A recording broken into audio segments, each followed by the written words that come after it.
ఇటు శేఖర్ భాష కూడా స్పష్టంగా చెప్తున్నారు, వారికి ఎట్టి పరిస్థితుల్లో వాళ్ళకి పెళ్ళే కాలేదు, కావాలని చెప్పేసి ఇదంతా డ్రామా చేస్తున్నారు.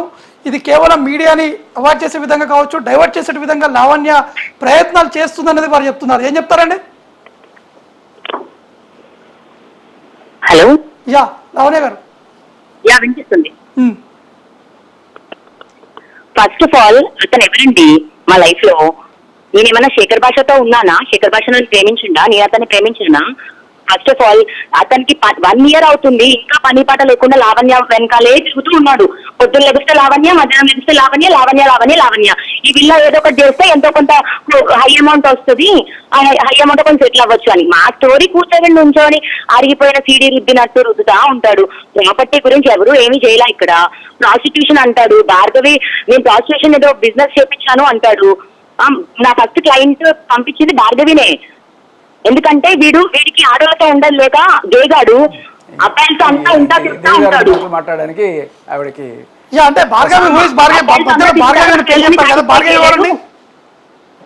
ఏంటండి భార్గవి ఎవరు? వాళ్ళ వైఫ్ అండి. ఓకే, మీ వైఫ్ పేరు కాసేపట్లో మీ వైఫ్ పేరు తెలుసు. Come to the point Lavanya గారు. ఒకటి ఇంటి సంబంధించి కూడా మాకు అలాగే ఉంటది కదా, మా గురించి మాట్లాడుతూ కూడా అలాగే ఉంటది కదా. ఇక్కడ ఎవరికి ఏం ప్రాసిక్యూషన్ లో చేయించలేదు. నేను చేయిస్తే భార్గవితోనే చేయించాను, లేకపోతే ఎవరితో చేయించలేదు. ఏమంటానంటే ఇంటి సంబంధించిన వివాదం అంశాలపై చెప్పండి. ఇంటికి సంబంధించి కూడా మాకు ఏమి వివాదాలు లేవు.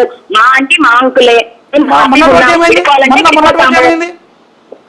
విడిపోవాలంటే విడిపోతాము, కలిసి ఉండాలని రాసి పెట్టుంటే కలిసి ఉంటాము. ఏది ఉన్నా సరే మాది మేము చూసుకుంటాము. పని మీ అంకులు మీ ఆంటీ అని అన్ని చెప్తున్నారు, కానీ ఎక్కడ కూడా పెళ్లి కాలేదని వారు చెప్తున్నారు. ఎవరు చెప్తున్నారు? మీ అంకుల్ ఆంటీ కూడా చెప్పారు కదా పెళ్లి కాలేదని. మేము పెళ్లి చేసుకున్నప్పుడు నేను రాజు మాత్రమే ఉన్నాము. దాని తర్వాత 3 months కి మేము చెప్పుకున్నాము. అర్థమవుతుందా?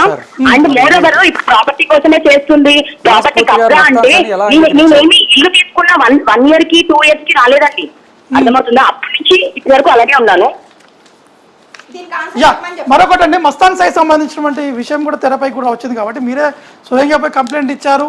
ఆల్రెడీ మీరు సంబంధించిన విషయాన్ని కూడా ఒకవైపు రాస్తారుని పెళ్లి చేసుకున్నా అని చెప్తున్నారు, మరోవైపు మస్తాన్ సాయి సంబంధించినటువంటి ఎపిసోడ్. మస్తాన్ సాయికి సంబంధించిన ఛార్జ్ షీట్ వాడు చెప్పు తీసుకొని కొట్టేవాడు లేక వాడు 164 స్టేట్మెంట్ పెడుతున్నాడు. మేము కోర్టులో ఆల్రెడీ పిటిషన్ వేస్తున్నాము. అందులో పెళ్లి కాలేదు అని అంటే రాజ్ తరుణ్ కోసం మాత్రమే పెళ్లి కష్టం జరిగింది. ఎందుకంటే ఐడెంటిటీ అనేది బయటకు వస్తుంది. నువ్వు ఫైట్ చేయని కేసు ఒక నిమిషం ఆగండి. మేము ఎంత గొడవ పడి నన్ను మార్చుకోండి.